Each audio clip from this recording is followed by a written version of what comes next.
hello there, and we are live. See, yeah, ladies and gentlemen, yeah.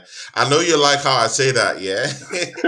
I thought there was a lag. I genuinely thought there was a lag. I was like, oh, his internet's messing up. I thought there was a lag. What's happening, people? Welcome to the show. As always, we love it. See, yeah, guys, welcome to the show, yeah. See, it's the Ryan and Claude show, exactly episode 17. See, yeah, Ryan, we're getting there, man. We're getting to that 20 mark, man. It's getting there. 3 more episodes, and it's episode 20, and it's a bit of a milestone, man. To be a milestone. We're doing quite a few shows. We're getting there. 23 is my lucky number. So for the 23rd show, if we get there, we'll have to plan something, do a bit something different. Maybe we'll see. But I'll have to plan something for 23. But 17, man, yeah, doing well. Hopefully the reception's good. We get quite a few viewers. They don't actually say if the show's any good or not, but if anyone's listening at the minute, I'd like to know that, actually, if anyone's actually enjoying the show, or they want me to shut up, or us to shut up. If anyone does want to comment, we'll continue the show regardless of what anyone thinks. See, yeah, this is actually yeah. The thing down there is that the show with Deji Sports, which is the Minority Report, actually that's episode 20 right now. That we did this past week, and it's of course because of some of the days that you were at work, that you were, you couldn't come around, so we couldn't do the Ryan and Claude show. If not, the Ryan and Claude show, for me, it's one of my best shows.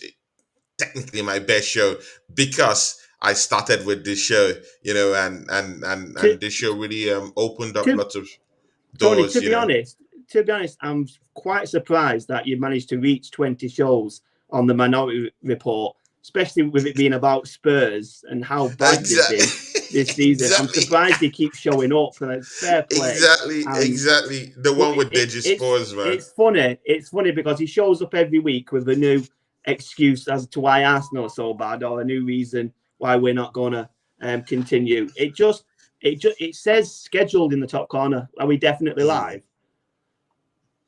Yeah, sure. But the thing there is that Deji Sports is it's a big character. It's a very, very big character. He loves to talk. And talking does the business here most times. When you're mouthy and you could talk, and you know how to rile people up with your ideas and your opinions. Sometimes it just rub people off, the wrong way. It. Mostly Arsenal fans. He knows how to do it. He knows how to touch Arsenal fans where it hurts most. That's it, really. It's quite a comedy show when you're listening to it. It's a bit. You should hype it a bit more as a comedy show, because it is. If you want offbeat chat, and if you want, because sometimes people will watch Family Guy or something like that because it's so out of the ordinary, the things they say, and they're so ridiculous. If you like ridiculous comments, if you like out of the ordinary, if you like people saying stuff that is just unbelievable, check out Deji Spurs on the Minority Report, because he likes to comment stuff that you will not. You can't get around your head from things he says sometimes. Exactly, and of course, he has called you Saving Private Ryan. This season. Me, you, and him have to have a show again. The last time you were there on the show, it was very funny. Guys, Deji Sports is coming tomorrow. See, Ryan, tomorrow, you're one of the most luckiest Arsenal fans ever, because tomorrow you won't be here to bear the brunt of what Deji Sports is going to do to me tomorrow. For some reason, Tottenham Hotspur saved our blushes this past weekend, and I'm going to receive a beating tomorrow, a drubbing tomorrow per se. No, you can't. You can't let him do. You can't let him do it. You can just laugh at him for the fact that we dropped points and then they gave us a helping hand. Like, they're not playing for anything. They're not playing for anything. They've not got anything to play for. But they're still, for some reason, trying the best against City. They get a win. They get a win on the weekend we needed it most. We lose against the team that we need to, that we aren't competing against. So we really should be beating.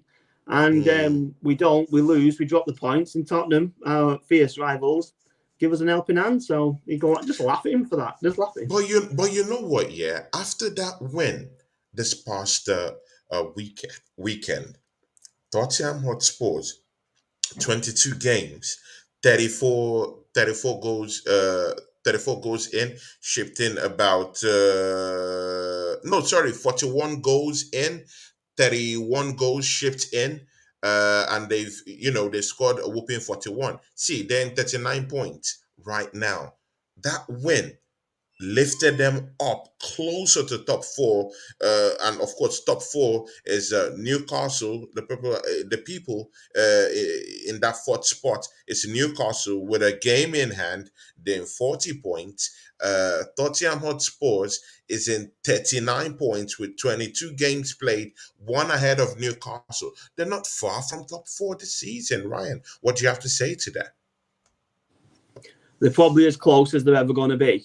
They might not be far from it on the point side of it after the weekend results, but it'll take a monumental run for them to topple United and Newcastle, just because the form they've been on pretty much all season.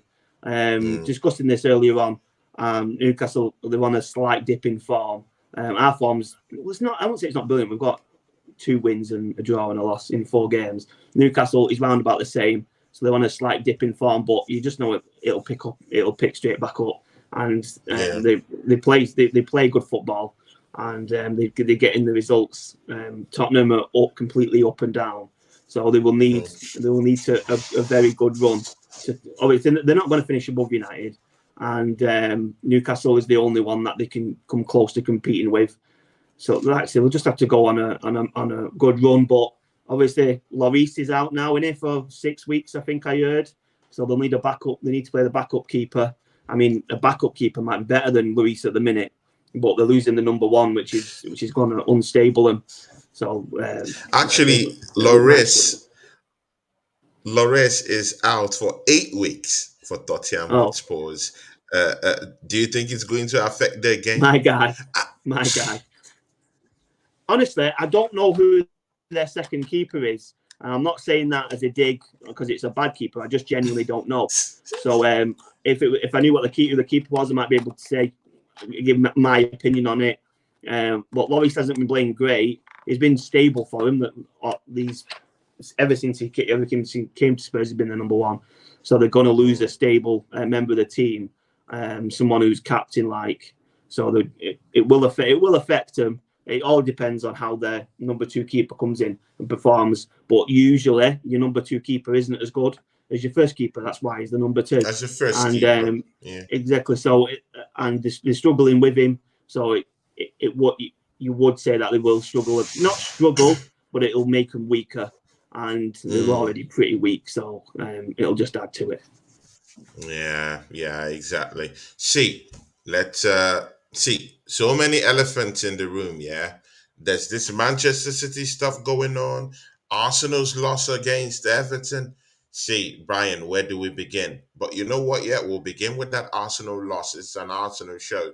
I had an Arsenal therapy with some legends in punditry for Arsenal Football Club, of course. Kenny Ken was in the show yesterday. He had choice words yesterday for our performance. Also, my friend Oregon Gunner, choice words for our performance last weekend. Apart from that one, the big guy himself, Jez Collins, had choice words for our performance last weekend. Shambolic gameplay, atrocious gameplay by Arsenal last weekend. Brian, what's your take on that loss last weekend to Everton? It's another typical loss at Everton at Goodison. I've been to a couple of the games at Goodison in recent years, and I've not seen us win there. I think 2 losses and a draw. I think it's a 0-0 draw or something. We haven't won there since 2017. Yeah, this is when it. Ozil, For some destroyed them reason, down there. For some reason, we struggle at the ground. Last season, when we lost there, they were on a very bad run, and they still beat us, even though we were winning. But again, we might have been winning, but our performance was dreadful. This week, our performance was dreadful as well. That is, I don't know. For me, that's a slight positive. The fact that we played bad and lost. We can hopefully just write it off as a bad performance, and then when we get back on form at weekend, we can just kick on from there. If we'd have played well and lost to Everton, it would worry me slightly, because playing well and not winning is an issue. But mainly for me, usually in football, you see a team struggling, they bring in a new manager, and it gives them that slight lease of life in the first few games, and they surprise you with the results. I wouldn't say the results are going to surprise me, because I would say Sean Dyche is the perfect manager for Everton. He's the perfect manager to get him playing the kind of football that will keep him up. It's not great football. It's not football I'd watch every week. I have gone watching us against Burnley when he's managed them, and we've managed to beat them. So it's a football we can beat. It's just for some reason add the Sean Dyche football onto the ground at Goodison. It just adds to making a struggle. But like I said, the result was shocking. And at about the 60-minute mark, before they'd scored, I just felt like we weren't going to win it. It didn't look like we were up for it at all. So it didn't surprise me. Actually, losing makes it worse. Obviously, well, it makes it worse. Obvious, it's an obvious statement, but it'll make you obviously feel worse. But it's one of them. We're not going to have a perfect season. We're not quite there at the level of what City and Liverpool have been in the past couple of years, barring this year for Liverpool, obviously. The past couple of years, City and Liverpool have had nigh on perfect seasons, getting like 100 points and whatever. It's phenomenal to do that. We're not going to quite get there and have a perfect season, so we're going to have some results where they may be draws. I think 2 losses, hopefully, is a maximum. You can win the league with 3 losses with another one, but we don't want to get too many, or it can just make it worse. But 2 losses, 2 draws, it's definitely not the end of the world. We're still at the top of the league, thanks to the favour from Spurs, but they wouldn't have gone above us anyway, because we're 5 points clear. Game in hand as well, which is even better. So yeah, it's definitely not the end of the world, as long as we can pick up from next week onwards, get back to where we've been, and we'll just But again, Brian, it's not about we have a chance to actually right our wrongs. Because over this past seasons, it's been customary with us that when we lose a game, we carry on to lose another one. We drop another point in the next 2-3 games. Like, that's how we bottled it, last season, and that's why Spurs are in the Champions League. We had the chance to actually close up shop last season, and just when these losses started trickling in, we just lost focus, and it's déjà vu all over again. What must Mikel Arteta do to make sure that this rot stops in just this game? Because the way we played against Everton, we clearly didn't respect Everton. We just thought that going down there and showing up on the day would be something that we would do and win the game, and clearly it's not. These guys were very, very motivated to play that game. They shut us up in the through the middle. We couldn't get through the middle in that game. We tried to over rely on Saka. He was overmaxed. Martinelli looks clueless without Gabriel Jesus running the show down there. And of course, Eddie Nketiah is no Gabriel Jesus. He can't run the channels. He's always running in that straight lateral line. He doesn't come out, make those type of 1-2 dribbles here and there to be able to create spaces for our forward line. So that's a big problem for us, and Martinelli's form also. But with everything you've just heard now, like, what solutions do we prefer to that Arsenal team right now? For me, it would mainly be to not panic. It's one bad result. There's no need for wholesale changes. There's no need for complete change on tactics and whatever. I won't panic with it. I would just pretty much carry on. Maybe 1 or 2 changes. I won't push it above that because I don't see the need to. I've seen before this game, we were great form. I've seen great play. One bad result doesn't mean a disaster. One wrong turn doesn't mean you're not going to. One wrong turn doesn't mean you're not going to get there. It doesn't mean you're not going to find the way. You just have to just make the next turn the right one. So just don't panic with it. You just find the mentality. Find them mentalities that see what they've got. This is what we've been saying all season. Have we got that mentality this year? Like 100%, I agree. Last few years, if we've had that one bad result, it can then become 2, 3, whatever. We've got to have that mentality this year to not let it get on our backs. Just carry on. Just go straight from the next one. If you want to make 1 or 2 changes, that's perfectly fine. But there's no need to completely change. There's no need for change on tactics or whatever. Just carry on pretty much as we are, and I am sure we will just get back to winning ways pretty much straight away, and we can just crack on. Yeah, but again, look into that match, against Everton. Look at Martinelli. What has happened to Martinelli? Is it that he just signed his contract? This guy literally signed a contract a week ago now. And it is at this point that he should be repaying the club with the fate that they've paid him with, that they've put him with. He should repay it. And suddenly his form for the past 3-4 games, his form hasn't been the same. Like, what do you think is the problem? And of course, definitely, even if you're having problems with psychologically, at least with that contract being given to you, it should tweak your mind. It should get you off your shell and make you want to die on the pitch. Literally die on the pitch, because he just got a 5-year contract. Young guy, went to the World Cup, a fulfilling year for him. If you looking at last year, also went to the World Cup, was chosen to the World Cup, came back, scored some couple of bangers, and now being given a 5-year contract. Everything should be a gleeful, story at the end of the day. But instead, we're seeing a Martinelli that, that's not informed. What do you think? It's a problem. Players can dip in and out of form. Hopefully, he can get back on track. I'm not sure whether I don't know if he's got issues or just the fact that his form's dipped slightly. So hopefully, he can pull it back. This is what I mean when I say you can make 1 or 2 changes.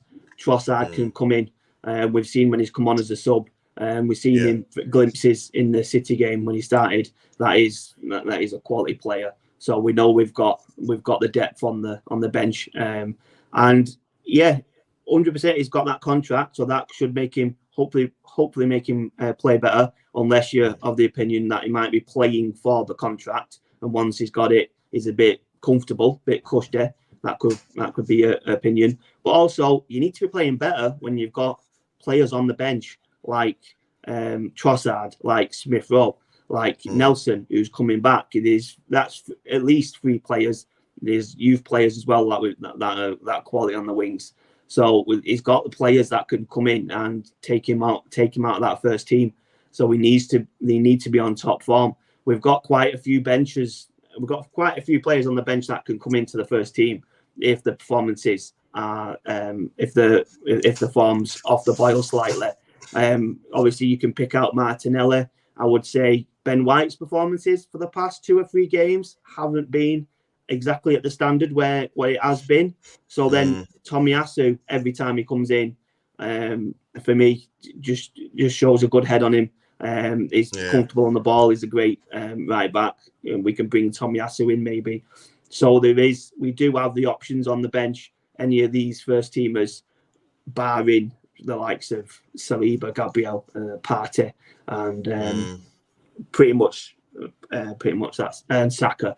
Barring them ones, everyone else is definitely replaceable. We've got people on the bench that can push him. So make some little changes like that. But yeah, Martinelli, we don't know what the issue is. Hopefully, the issue for me is just that he's having a slight dip in form, as all the players do.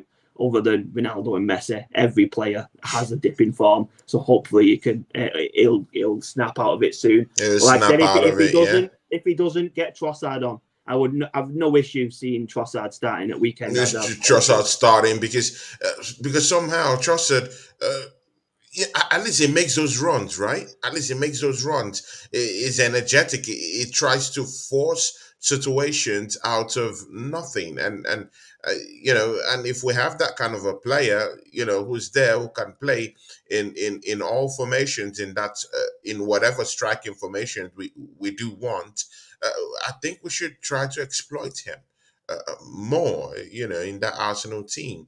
Eddie Nketiah hasn't scored in 2 games.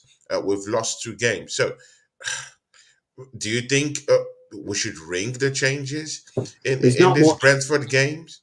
There's not much we can do about Nketiah, though, is there? We've not got a solid striker that we can bring on. Exactly. This is about 2 weeks, I think, 2 weeks away, 2-3 weeks away. Unless we played a kind of false 9 situation where there wasn't an actual striker, it was like Trossard playing as a false 9 and no one in front of him. But that would be very risky for me. I can't see us ever doing that. So Nketiah for me has got a bit of an easy stroll of it. But Nketiah's got to see that Jesus is training now. He's got to understand that Jesus is on his way back. So 2 weeks ago, people were discussing Nketiah maybe staying in. But if he's not scoring against Everton, if he's not producing, if he's not performing, then Jesus is just going to stroll right back into the team. If I was in Nketiah, stroll back into that team. Yeah. If I was in Nketiah, I would be playing my absolute heart out to make sure that I stayed playing because we've seen, obviously we've watched the documentary from last year with him in the discussion with Tavares where he's saying you think you're the only one not starting. Well, you're starting now, Eddie lad, and get scoring. Otherwise, you won't be starting in 2 weeks, 3 weeks time. Yeah, exactly. Because Trossard can actually come in as a striker. We have that option of actually using Martinelli as a striker. If he's not performing through the wings, why don't we just slot him into that striking position, and or him and Eddie Nketiah should. I don't know. There should be how Mikel Arteta should be able to tweak this team in order to at least get something out of them. Because one thing I don't want to see is for us to lose against Everton and then go to Brentford. And mind you, Brentford is a more better team, more potent team than Everton on a good day. Of course, it's the Premiership. Anything can happen. But on a good day, at least according to the table, what the table tells us, Brentford is a more better team than Everton.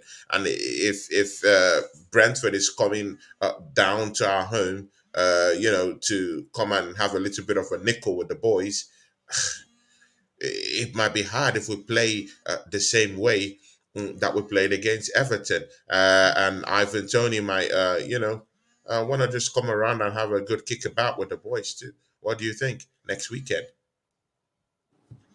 We turned them over pretty easily last time against Brentford. Obviously, that was a 3-0. Yeah. I was there. I seen it firsthand. Anyway, so like I said, we turned them over pretty easily last time. But like what you said again about Everton, we can't underestimate them. We can't go in thinking it's a walkover, because it never is. And we've lost against Brentford in recent times. We know this, and we know what kind of threat Ivan Toney will pose. So we need to go in there looking 100% for this win, to get some of the fans back on side. Not all of the fans, because pretty much most of the fans understand it's just the one result and we can just carry on. But obviously you do have the fickle fans that are now. I've seen a couple of Arteta outs already, even though we're sitting top of the league. Some fans are just stupid. And of course, we have MUFC Global here causing trouble. The Manchester United fan is an affiliate of mine, and he's down here. He's saying, sentiment aside, it could be a freak season for you lots.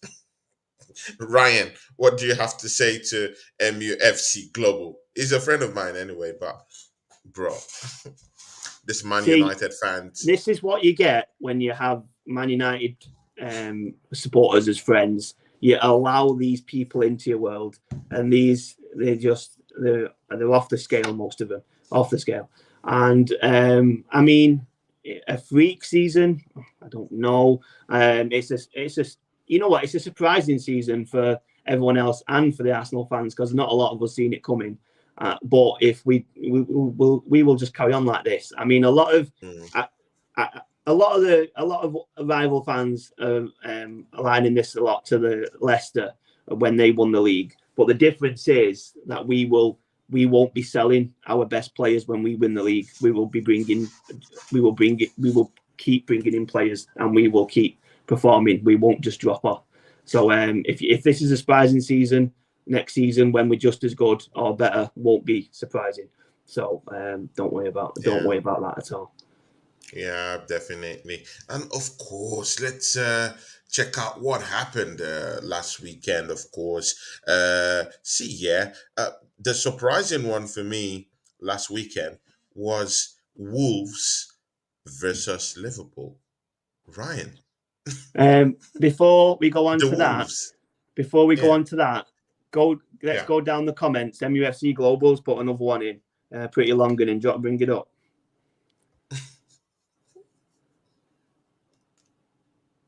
Something, it's about winning games. Right, yeah, that's the one. So consistency is key, and before Arsenal can convince everyone that they are genuinely a good team, then you need to start winning every game. So if you want to go and get me a chart of when a football team has won every game in the Premier League, go get it, go show it me it, and I will agree with that statement. But you won't find it because it doesn't exist. It doesn't exist. No team wins every game in the Premier League. That team would be higher than Arsenal's Invincibles. And that's for sure. Every time there's a good Premier League side, Assembled is in the house. Big ups to you, The Assembled. Welcome to the show, my brother. The Assembled, you're always there for me, man. Big ups to you, The Assembled. The Assembled, hit me up on Instagram, please. I need to talk to you, man. At least because you've been talking here, you've been talking so tough. I needed to pop into the show one of these days, and let's see how tough you are. No, I'm just joking. Just come around and give your own opinions. That's just all. But to be nice to have you on the show. Yeah, Ryan. So every time there's a top Premier League, when there's a top Premier League team, i.e. the City teams that get 100 points on a Liverpool team that won the league, it's always the question, which are the United team that won the treble? It's always which team is better, that team or Arsenal's Invincibles, because we went the season undefeated. That's a highlight of the Premier League in its entirety, is us winning the league unbeaten. They're not comparing it with a team that won every game, because that team doesn't exist. You will not win every single game in the Premier League. So that is my argument to that comment. And it's also my argument to every single Arsenal fan who thinks it's now all doom and gloom because we lost a game against Everton. You don't go all season winning every game. You don't go... Or I'm just about to say you don't go all season without losing, but obviously Arsenal can do that. is your goal. No, it's not. Ours is. So it's no team goes unbeaten. You just every team has rivals who want to pick at you, who want to call you. So no matter how good you are, a rival team will pick something out. If you were beating every team in front of you, a rival fan will say, "Yeah, but your left back isn't that good." That's what they'll always pick something. They'll always pick something, right? There's always a problem. Yeah, your sporting director's bald, so you're rubbish. There's always something. They'll pick something. So if you want to say that we need to win every game, fair enough. But like I said, no team's ever done that. Let's move on. Yeah, of course, apart from Arsenal. But see, Ryan, but the performance yesterday, last weekend, it was absolutely shocking, man. I'm not saying it's doom and gloom. It's not doom and gloom, but still, you should be. See, that's a place we've not won since 2017. For about 5 years, we've not won in that place. The boys should be going there, ready to at least show up. At least show up. At least let Everton understand that you're dealing with potential champions down here. But we're bereft of ideas on the day. I don't know if Sean Dyche actually just kind of like galvanized. Traps is in the building. This mouthy Manchester United fan, great guy here. Ryan, it'll be good for you to go check out this guy. Subscribe to his channel. It's called Traps. See, he's my friend, yeah. But oh my God, I've had a couple of shows with him down here. Oh my God, this guy's a mouthy, very biased Manchester United fan. Tony, I've been with lots of biased Manchester United fans, but this guy, Traps, he takes the cake. This guy, he takes the cake. Tough guy, as you see him, Tony, yeah. Very tough human being. Yeah. Listen, Tony, there's probably then zero chance that I'll subscribe to that channel. And not on no. Nice guy. No, he's a friend of mine. Please subscribe. No. He's a friend of mine. Please. If the biased United fans or biased Spurs fans, if there's a bit of comedy in it, like it's so stupid, then he might get a subscribe. But United fans can be the worst in it. How biased it can be sometimes. I know, but he has a very cool vibe. He has a cool vibe about him. But it's just all about Manchester United. Just the same thing with you too. See, Ryan, I should even be calling you a tribal Arsenal fan, just like we'll call Chelsea Dan a tribal Chelsea fan. So you too, you're a tribal Arsenal fan. Tony, listen, so Traps is just doing what he needs to do. Listen. No problem. If Trap said he wouldn't subscribe to me because I was biased Arsenal, I would say fair enough. If you're not an Arsenal fan, then talking to me might not be the best for you. But I will talk every single team. My knowledge is pretty much second to none. And if you're playing well, I will say you're playing well, and I will not hide from that. I had a discussion about United with the United fan this morning. Because this guy has come in here, Traps is coming here. See, Manchester United, they're winning games. They have a game this evening. I think 6 p.m. 8 p.m. UK time. They have that matchup at home at Old Trafford against Leeds. A managerless Leeds. Jordan Mash sacked up and bashed up.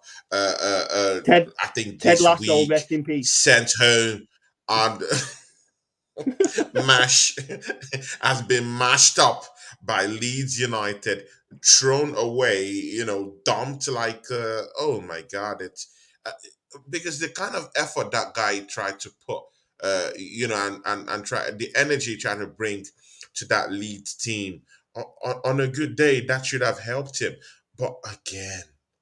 Another one bites the dust. All these managers, that think that this league is gameplay. Well, look at it. Another one bites the dust again. But Manchester United have a game against Leeds United. If they win that match, see, there will be about 6 points. maybe even 5, because right now it's about 8 points. Yeah. So if they win that match, it will be about 5 points. We'll be leading Manchester United with. But Ryan, you know what? Yeah, these guys are winning games. They're coming. They're coming. What do you think? Manchester United. Do you think they really? Uh, do you think they really will come back to say, you know what? Yeah, Arsenal. I think our heads is still in this game. From a complete United point of view, if I was a United player or United manager, I would look at this season, the top team being Arsenal, a relatively weaker side in the past few years. I would see this as a perfect opportunity for them. The exact same way that when Leicester won the league, we came second. And that was one of the best chances for us to win the league in recent memory, because of a supposedly weaker side being top of the league. Now, I don't think our performances are weak. I don't think we're there unrightfully. I think we're rightfully top of the league. But it'd just be that kind of conversation for me. If I had anything to do with United, I would say we can have a chance to catch these guys because they're not where they should be. That's what I would be saying or thinking if I was a United fan. If I was an Arsenal fan, well, obviously I'm an Arsenal fan, but if I had anything to do with Arsenal, I would just be saying, listen, they're in a transition. They've been on a good run. They had a dodgy one at the beginning, and they'll have a dodgy one again. And when that one hits, if we carry on winning, we will be fine. But like I said, they're in a good place at the minute. They're having good results. It's what I was hitting on before. I was talking to a guy that Sports United before, and I said it looks like they run pretty well at the minute in terms of manager, in terms of structure. The only issue for United going forward is who buys the club. And obviously, who buys the club? See, present. All of them are all twerking for this Qatari family that's coming to buy up the club for about £6 billion. That's what these guys want to buy this club for. Traps, I've not seen Traps posting about that, but I know he will soon twerk soon for that, And again, these guys are also promising that they would keep Ten Hag in that job. More so that they're going to strengthen beyond anything we know in the world. That's what these guys are saying. They're saying that they're going to pump Manchester United with a strengthening super soldier kind of strengthening, that they want that league by all means possible when they take over. What do you think? With all these things going on for Manchester United, they're just 8 points to the top. They're not in a bad position right now. They have quite good players down there. Of course, maybe not the best in the league, but you should admit it, Ryan. They do have players that could cause damage in a way because of the position they're in right now. We bit them up. Of course, when they came to visit us at the Emirates. But again, it still seems like they're in and about. And even if we don't have any matchup with them, they still look like, they still have this kind of, I don't know, they're in it. I hate to say it, but I think they're in it in a way. Because 8 points, it's something easy. The way points, just go off and come down in the league mostly this season, it's quite shocking. Just look at Manchester City. If they would have won that matchup against Tottenham Hotspurs, easy, they would have cut off our lid from that I think from that 5 points to about 2 points. So Ryan, with the Qataris coming in to buy Manchester United, let's say for about £6 billion, and with where they are right now, do you think that that's enough motivation for Manchester United to just win this league? Yeah, because trust me, they're in it. Yeah, listen, they've got some solid players. We know they've got solid players, i.e. Casemiro in centre mid is doing defensive midfield, whichever, is doing a very good job for them. And they've got other players. players seem to be on form, which is perfect. They've got good players and they're on form. So yeah, 100% they're a team to watch. Definitely watch out for. But for me, the Qatari-based one, I'd step on the back foot with it, especially after what's going on at City at the minute. Is that going to be the best move for another buyer similar to that to come in? I'm not sure. The link, Sir John Radcliffe is linked with buying United. Radcliffe is a businessman, an English businessman, and is more importantly is a Man United fan. He's a season ticket holder. He's a guy that knows the club inside and out. So if it was me, that's the buyer that I would want. And as I said this morning, if that was the buyer that coming to United, he could really steady them, because we see the foreign owners come in, and sometimes the jobs they do can be shocking. They can spend ridiculous money. They can buy every player that they possibly can, and it doesn't always work out. Does this sound like a team? But isn't that what Manchester United fans want? Isn't it what they want? Got the money. They've been on the back end of looking at their noisy neighbours win titles after titles, 6. It's since the takeover, at least since this big money came into Manchester City, 6 titles. Don't you think that Manchester United and their fans are looking at Manchester City and saying, you know what, this is what we want. We want this type of players. We want to have 2 squads ready. We want our bench to be like these guys. We actually want that. Don't you think that's what Manchester United fans are hoping to have? Of course, but Radcliffe's got the money as well. Radcliffe's got the money to spend. He's not going to come in and not spend. But not oil money, though. Not Qatari oil money, though. I couldn't tell you what was in his bank because I don't do his numbers. But if he can buy United, Tony, he's definitely got the money. And do you need oil money? For instance, and it's a strange one because they have the oil money, but the Newcastle owners, the Saudi ones who have the oil money, they've not necessarily spent that kind of money. They've been a lot more stable and a lot more thought out with it. Todd Bowley, for example, doesn't have oil money, but he can still spend nearly half a billion quid. Half a billion, stupid signings on long-term dodgy deals. They're coming for you next, Chelsea, by the way. You're watching what happened to Chelsea Football Club. They're coming for you next. FFP. They're coming for you, bro. They're coming for you guys, yeah. So, listen, I just feel the way he comes across, Radcliffe, that he would be very stable for him, just because he does know what he's doing. Obviously, oil money can come in, splash the cash like Abramovich did with Chelsea, like Mansour has done with City, like they're doing at Paris, and it can work out okay. I'd say okay for Paris because they weren't winning the leagues at the time, but they've not won the Champions League, so they're not got exactly there. The money's not really bought in what they actually want. Same with City, I suppose. But then obviously look at Liverpool. They've got American owners. They're not spending the type of money that the oil money have, but they won the league 2 years ago and they were playing incredible football. Obviously not as it's happening now, but listen, the assembled.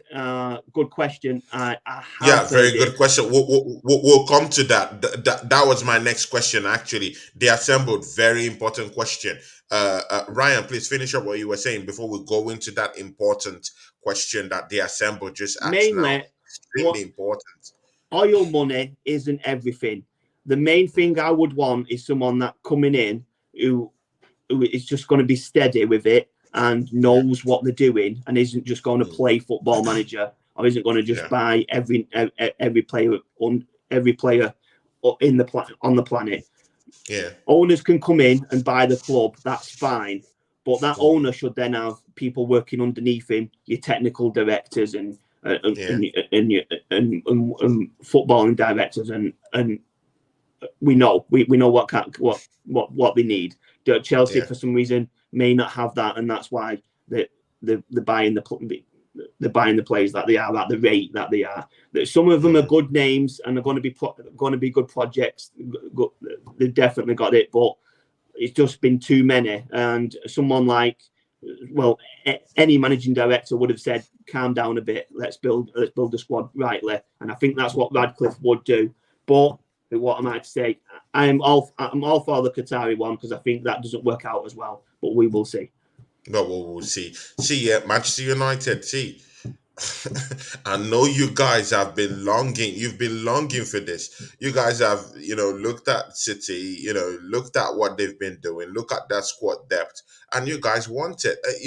I've talked to at least a cross section of Manchester United fans that I know, that are personal friends, and some that are not just friends, but maybe fellow YouTubers.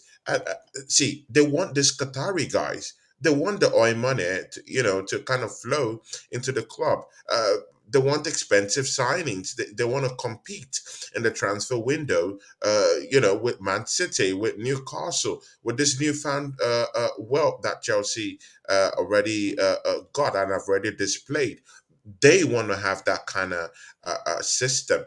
Uh, but I'm sorry, uh, for me, that's hypocritical. You guys criticize the club, criticize the handling of the club over the years, criticize the Glazers, and the Glazers. It's not like they never spent money. They spent lots of money for Manchester United. Look at the kind of players they brought in. They brought in players after players that cost lots of money. Over the years, Lukaku, one of them, Fernandez, who they're currently enjoying right now. Of course, it costs Sancho, money. Sancho. Jadon Sancho, it costs money. So you cannot tell me at the end of the day, mind you, Sanchez came into that club for big money also. Of course, he came into Manchester United. Lukaku was also down there. They've signed lots of great players, over the years too. So it's not like this club is totally bereft of any kind of financial injection into the club. The Glazers too have tried their best. Maybe they've mismanaged the way the club should be able to be run. Maybe by putting a square peg that's supposed to go into a round hole or something like that. But again, money has been injected into that football club. So if you're now saying, "Oh, we don't want the Glazers no more," but you open your arms, to this Qatari machine and matrix coming in to destabilize football, as far as I'm concerned, because it doesn't give the little guy any chance at all to survive. Because this, other little clubs can't naturally survive when there's excessive spending at the top. Because at the end of the day, you end up buying the bigger players, you end up buying the most expensive players, which also translate to the better players most of the time. And then you bring them in, and the little clubs can't even compete. And that's why these little clubs have to go on on relegation battles, and later back into the championship where they came from. They can't seriously compete in this league. It's not possible. So this financial doping by the Premier League, it's either it has to stop, or they have to play by the rules. Now let's see. Okay, the assembled asks a question, but we'll go into that. Let's go into this topic of Manchester City, a big topic that drove lots of storm. We haven't had a show since then, Ryan. See, what do you have to say about that Manchester City stuff going on? 115 charges brought to the front of Manchester City. These guys might go down anytime from now. It could be points deductions. It could be an outright expulsion into the championship, or even several steps back to League On, back in two steps or three steps, of course, in the English Championship, and more of those lesser leagues coming up for them. See, Brian, look into these charges. What do you think was the problem? Do you think that they will find a way out of it, because they have already gotten away with something like this with the UEFA ban, and they brought in their lawyers and they cleared everything. That's what money can do for you. But do you think that the Premier League is incorruptible in terms of that they can be able to stand firm and say, you know what, Manchester City, you guys have actually breached these rules and you just have to pay? Ryan, hit us with those charges. We're just going to have to see. I mean, I've got a feeling that they might just get away with it, which will be very annoying. But like we seen a couple of seasons ago, chance for them to have some punishment, and they were fined. I think was it 60 million, and then it was reduced to 30. Absolute pocket change for them. So they were not fussed about paying that. We had the Chelsea issues a couple of years ago, and they were stopped from making signings for a transfer window or two. I feel like it might be something, if they are punished, it might be something like that. Something like a ban on transfers, at most a point deduction. Honestly, I'll be surprised if it's that. Yeah. Not because of what they're not charged with, or how bad of a crime it is. Just because I don't think the Premier League has the backbone to do anything like that, which annoys me. But I'd like to, yeah.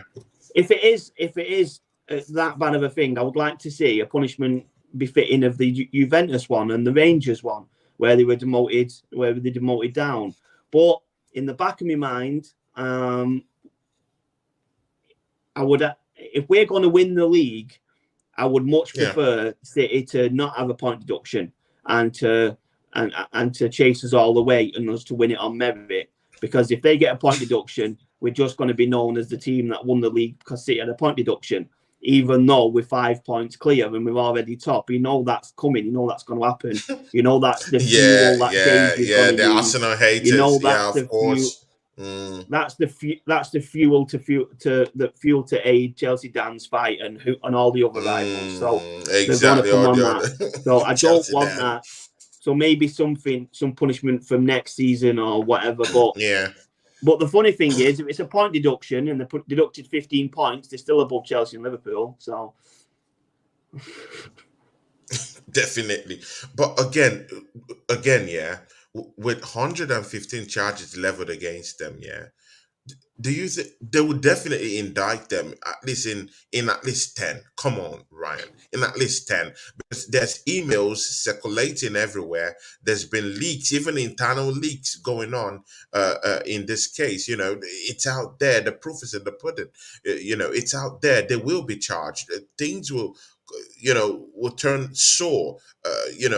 For some reason, the evidence is showing up online everywhere. We've seen leaked emails of this shady transactions going on and exchanges going on. Of course, I'm not here to authenticate those leaks, but you know what, Ryan, the truth is out there, and that's what you get when the Premier League accepts financial doping in the best league in the world. This is what's going to happen. I'm not saying that other clubs don't cook their books, but trust me, for you to be given up to 115 of those charges, you cooked those books so well, and did lots of cover-ups, before these charges are being brought forward.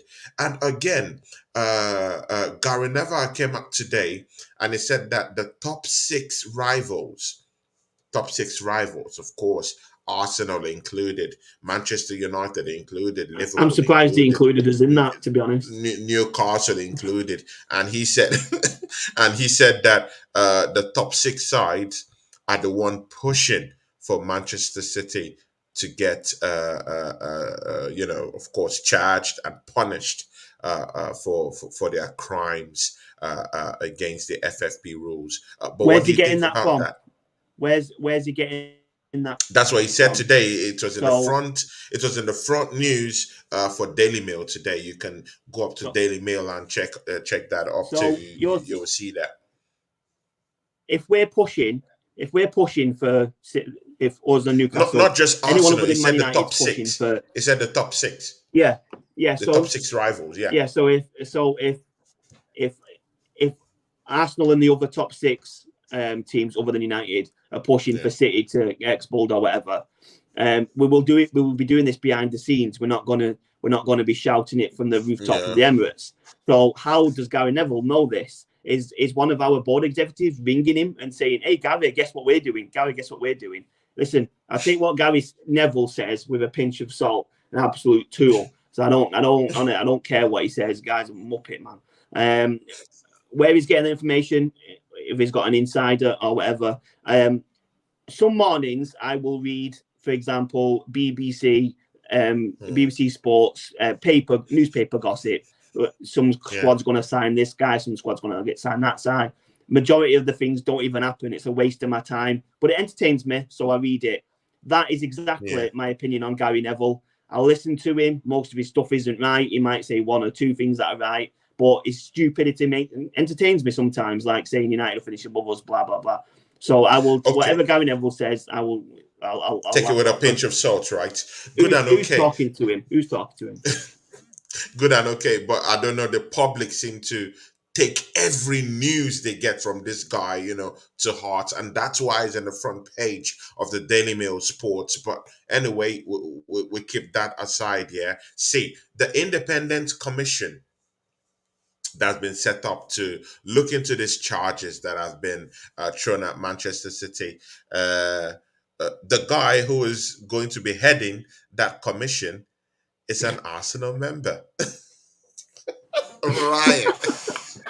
How can they allow that? You can't make this up. How can they allow that? You can't make this up. The guy... That surely can't be allowed. That surely cannot be allowed. I've seen that yesterday. Ryan, how can that be allowed? The main guy who's to choose other people and to choose other panelists, of that constitutes that commission, is an Arsenal member. He's going to be the leader of that. Is that Arsene Wenger? Not Arsene Wenger. It's some guy I saw on the papers today. Jesus Christ, Ryan, you can't make this up. What do you think about that, Ryan? Do you think those point deductions are coming? Well, I don't know how that is possible. The same as you don't see an Arsenal fan refereeing an Arsenal game. They don't get an Arsenal fan to referee a game. I was going to say name, but I don't want to promote anyone else. So it's but well-known Manchester United referees have refed games. Well-known die-hard Manchester United referees have been, they've been refereeing games for decades, and but I don't want to go there, man. I hardly see any Arsenal fan that referees these days. I hardly see anyone that supports Arsenal. Arsenal has been on the back end of horrible decisions from these referees. We get nothing. So if we get this one on the commission, Ryan, come on, man. At least let's get one. We don't have anyone on the board in the referees. No one supports us. Everyone hates us. In fact, they all want us to lose this title. The fans hate us. Everyone hates us. At least let's get something good this time. And it comes in, it comes by design. We have the power to actually look at Manchester City in the face and say, you know what, you've committed crimes against the league. Go to League One. Like, Ryan, just touch into that subject, man. I know we're kind of hyperbolizing, but still, you have to make fun of the whole thing. Yeah, it's funny in a way. The fact that they think they can get away with something like that is laughable. Maybe they think the Premier League's too light and they're not going to impose a punishment, so they're not worried in the slightest, or they've just got egos bigger than the tower in Dubai. It could be anything, and the punishment that they get could be pretty much anything as well. We'll just have to sit and it would be very funny if they was demoted. It would be pretty hilarious. But like I said, I can't see it. Possibly a point deduction, big fine, but whatever they fine them is not going to be enough because it will all be pocket change to them. Yeah. Ryan, one of these days, me, you, and this guy, Oregon Guna, is a friend of mine. Is a member of this channel. Uh, I used to see him in some other places. In the charts. The way he talks about football, I just see. I just liked the way this guy talked about, Arsenal in most of the streams I did see him. And I really wanted him to be part of my show. And, somehow we became friends and he's coming here at least twice now, and I always want him to always come to the show. So one of these days we'll have to, in fact, in the next show, provided we beat provided we beat Brentford, I would like you to have a little bit of a chat with Oregon Gunner. We'll still be here. Very lovely guy. Still be here. In person, Regardless. lovely human being. I just like the guy. That's the kind of friends I would like to have in the real world. Very nice human being. So Oregon Gunner, big ups to the show. Welcome to the show. It says here, real ones. Welcome to the show, Oregon Gunner. You're welcome. It says real ones. And down here it says, big up Tony, you're too kind. Big ups to you, Oregon Gunner. Big ups to you. Ryan, let's revisit this stuff that was thrown at you. Ryan, have you heard Arsenal have put up the ticket prices once again? Ryan, I've seen 5% hike in the price. Ryan, what is going on? 4 games less as well. So they've taken the FA Cup games out of the season ticket. So it's gone from 26 games to 22 games, and they've got to pay 5% more for the ticket. Now, apparently, they took the FA Cup games out because the season ticket owners have said to do that. They've said that there's too much demand for them to get to the games or whatever, so to take them out, and hopefully them tickets can become available to other fans. The amount of that's now something like so many thousand tickets are available now to other fans for the FA Cup games. It's a massive amount of tickets available to people that don't have season tickets, just them 4 FA Cup games, which is, for me, it's brilliant for me. But and it's good that the fans have said that to let them ones go. But the main issue at the minute with Arsenal is the bots that buy the tickets. The bots buy the tickets and they end up on ticket sites. A ticket to go to the Spurs game was quoted at £700 and just as high. So what I want to say, and I don't know how many Arsenal fans are in this at the minute, but if you're an Arsenal fan listening to this and you struggle to get to tickets, and even if you don't live near the ground, find a supporters club. It will help you endlessly.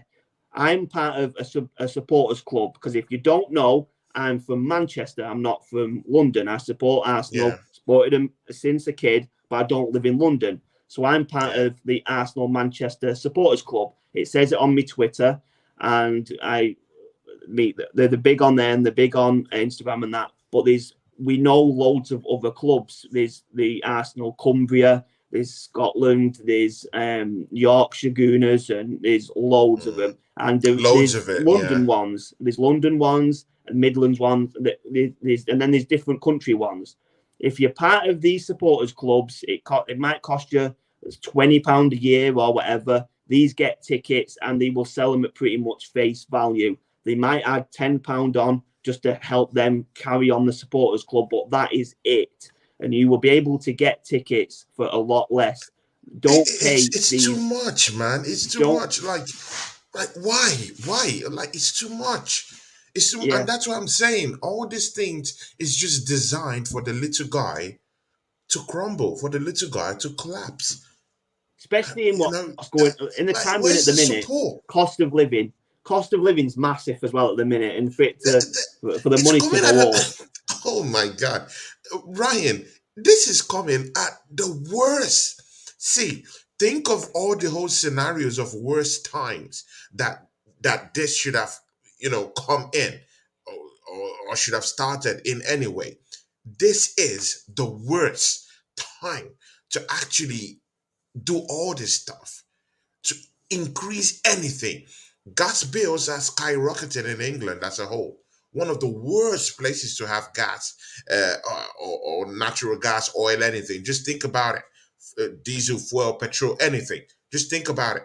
It's one of the worst apart from Germany. And then there's inflation, of course, in England, in the US, in England also. Serious inflation. It might even get to hyperinflation quite soon. And even apart from that, yeah, the cost of living in England is skyrocketing daily, daily. Of course, everyone is striking down there. The train drivers are striking. The NHS are striking. Everything is in a shambles right now. And then these guys deem it fit to increase and hike prices at this time. Ryan, it's not right. It's not just right. And we're the only club to do this. It's not just right.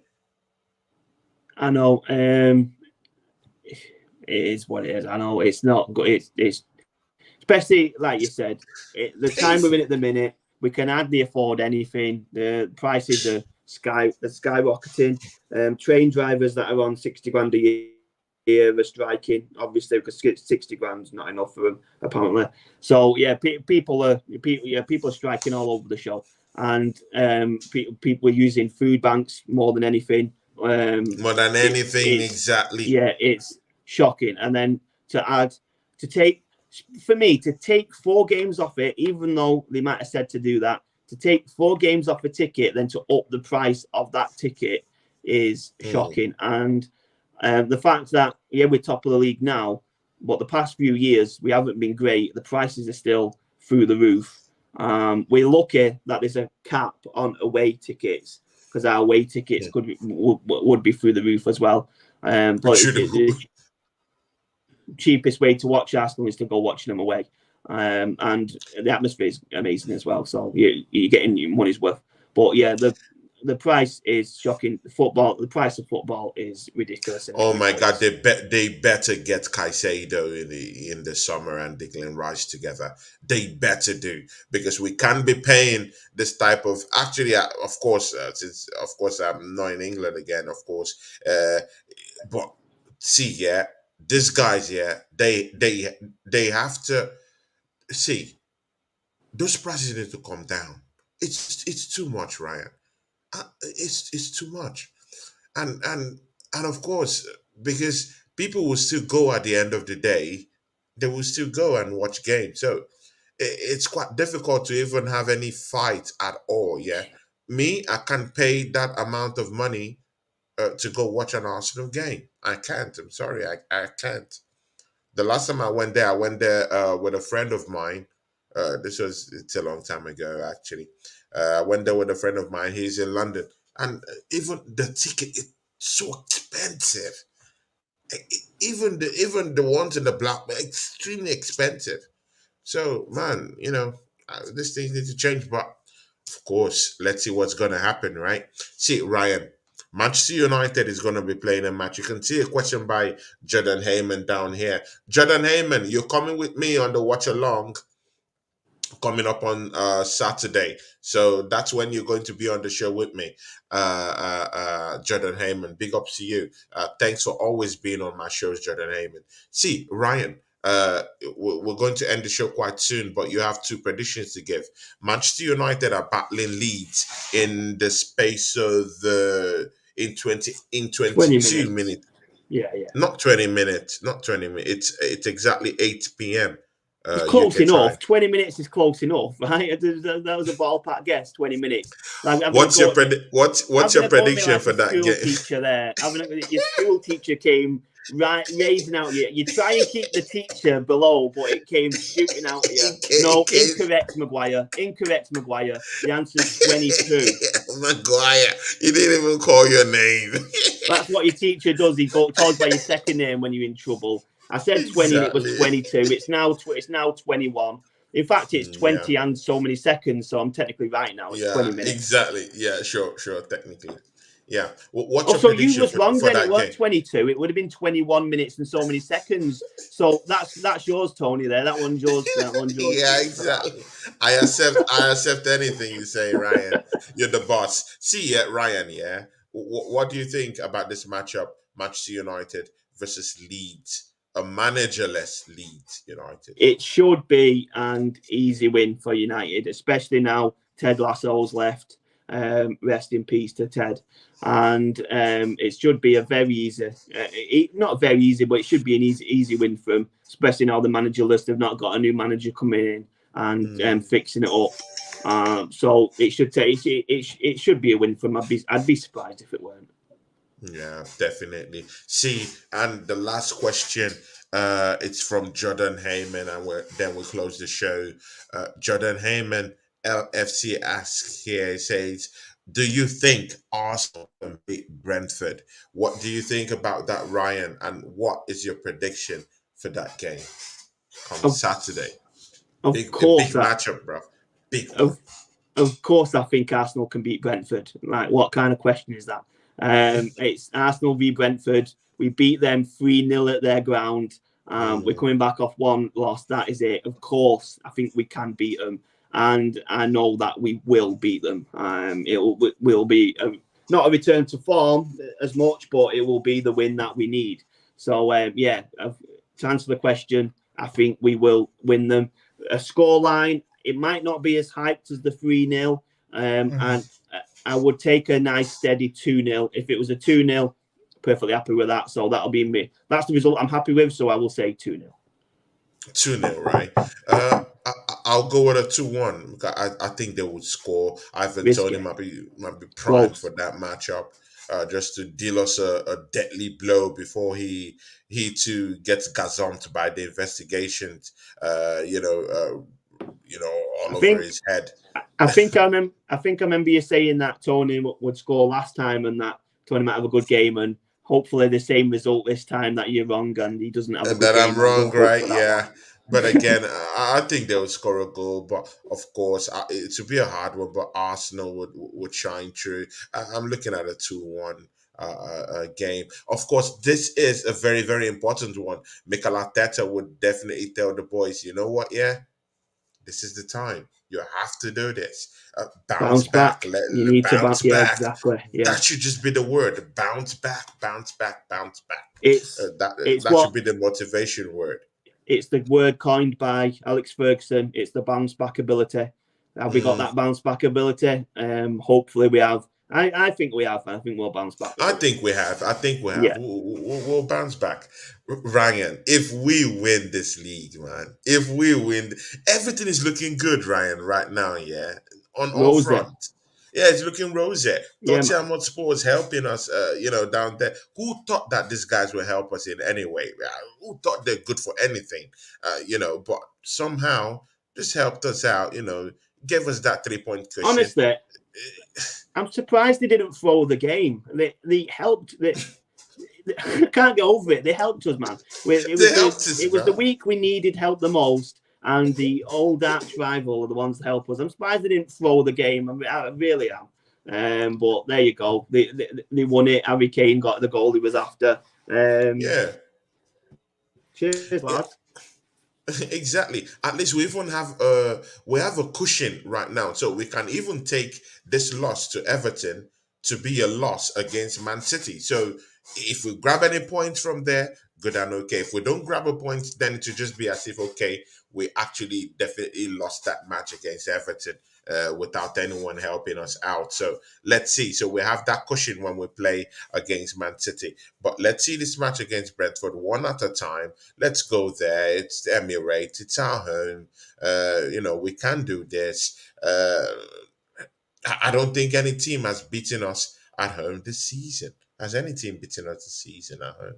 I don't think so. It's a fortress. It's a fortress. The season. A draw against Newcastle is the worst against Newcastle is the worst result we've had down there. We've not been beaten in the league at our home. I know that Brighton has beaten us in the Carabao Cup or something like that. I don't know, but definitely they'll be coming, and I hope Arteta and the boys, rally round and give us this win.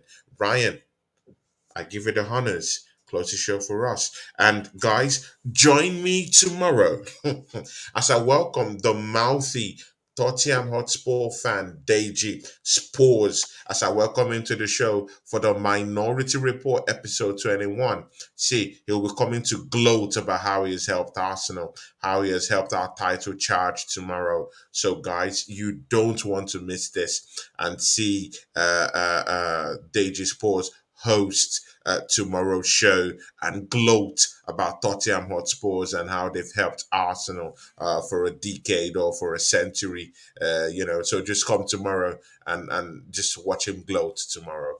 Big up to everyone. And Ryan, close the show for us, my brother. I will close the show by announcing the Banter Club of the Week, which we have forgot about a bit. We will close the show by announcing the Banter Club of the Week, and it's probably the easiest one of the season. They're getting pretty boring with it now, and they've had it quite a few times, but it has to go to Liverpool for another dreadful performance, a 3-0 loss.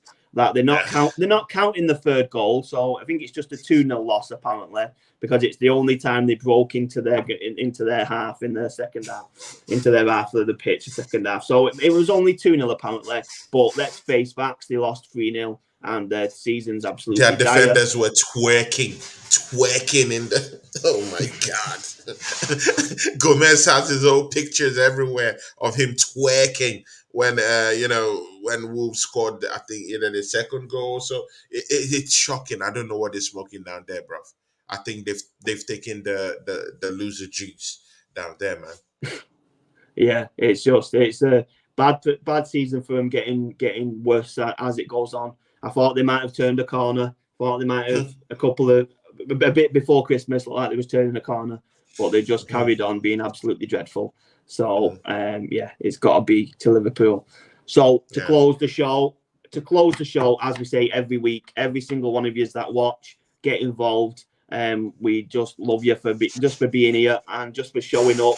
Especially love you for getting your comments in, getting your questions in. It makes the show miles better. Me and Tony would love to sit and talk Arsenal. If we didn't have you guys watching and commenting, we probably wouldn't do it on here. We'd just have to do it over WhatsApp, which Tony does a lot anyway. So it is that we could make hours of shows with Tony's WhatsApp. So that is what it is. And if anyone knows Tony, they probably would agree with that. But like I said, everyone watching, from the bottom of my heart at least, thank you very much. And if you've already not done, which you probably have done, but if you've not done, like, subscribe, share, tell people about it. Tell people to watch us, and we will hopefully grow, and we will take you guys with us. But for now, God bless you. God bless everyone. And guys, just before we go, a last one. Ryan runs the page of the Ryan and Claude show. Of course, he owns this show too, on TikTok. So the Ryan and Claude show, you might also be seeing some bits of the Ryan and Claude show on TikTok. Ryan handles that. That's his own special domain. So you guys go down there and just go and look at what Ryan is cooking down there. For me, it doesn't look like a TikToker, but trust me, man, Ryan will soon start putting lots of stuff down there. So just go support Ryan down there, for our TikTok takeover very soon. We're posting lots of stuff. And you sent me something today about 1,000 views, and I'm like, geez, really? So the first post that I put on there after having it for about 3 months was mainly when Arteta and Odegaard was player manager of the season. So I put that on there's a Drake song with 21 Savage on that that says still waiting for Arsenal to win the league. So that's in the background. And that hit 1,000 views, which I thought was pretty decent. Only got about 5 likes, I think. No, actually, that one's done quite well on the likes. It's got quite a few. Not mental numbers, but it's there. Listen, the TikTok is just about promoting the show. So I'm trying to get clips on there from the show, but they never look as good. But I'm trying to work in magic. But and it'll just intros to the show. I'm not going to be rating anyone's pictures and all that kind of rubbish. It's nothing like that. Because Ryan, you don't look like a TikToker, but of course, it's nice if you can. It's nice if you can run that TikTok page down there, man. It's just good. If it gets bigger, there's put questions on there like, will Arsenal win the league or whatever, get some answers, try and get some more views, bring some more views into the show, and then it'll views on Tony's channel. And when Tony brings you guys into his shows, if the audience is coming from there, you're going to get more views. So it'll just help everyone out. So to help everyone out. Yeah. So guys, please go support Ryan. With that TikTok page, the Ryan and Claude Show. Definitely, it belongs to both me and him. So he runs that side. So just go there and support him as he tries to get the TikTok army to be riled up for the league title that we're pushing for. Ryan, thank you for coming to the show today, man. Big ups to you, man. Episode 17, we get in there. Episode 20 will be a milestone, my brother. See you guys. Big ups, and let's hope Manchester United lose in their game against Leeds. Big ups, everyone. Take care.